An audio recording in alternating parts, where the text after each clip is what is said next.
Antique tractors can often be found maybe in the weeds, but once in a while they're at auctions, parades, or on display at museums. They often remind people of what their grandparents drove on the farm, but this classic hobby caught the eye of two young men who enjoy fixing old things.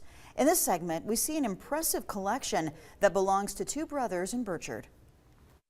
This yard in Burchard looks more like a dealership for antique tractors. They all belong to two brothers who have years of experience under their belts restoring them to their former glory. In fact, Gavin and Norman McHenry have spent most of their lives fueling this hobby at ages 19 and 16.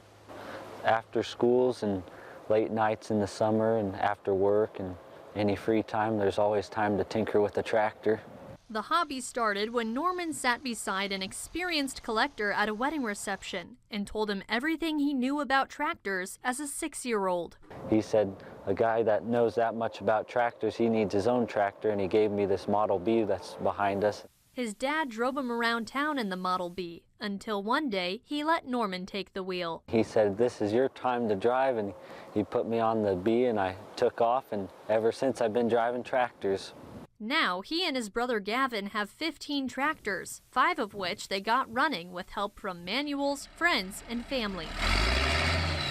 And I've watched both my kids both take one apart and put it back together and by themselves, and it runs when they're done, so I think that's pretty neat. Gavin got into restoring tractors a little later than his younger brother, but he still makes time for it while attending Southeast Community College in Beatrice. It's awesome to have tractors that have been my great-grandpas and grandpas. It just feels so great to keep it in the family and to have that kind of history with us still. You may notice that one of their tractors has a grain cart attached to it. That's because the McHenry brothers put their antique tractors to work as first-generation farmers. They rent some of their family friends' land, and they've been farming it for about 4 years. Very exciting for us younger kids to get into it. It's something we've been around our whole life, but just didn't really have the opportunity, and then when it came, we jumped on it. A dream made possible because of a lifelong hobby. We started farming with sweet corn patches and slowly built our way up to farming corn and beans like everybody else. For Pure Nebraska, I'm Grace McDonald.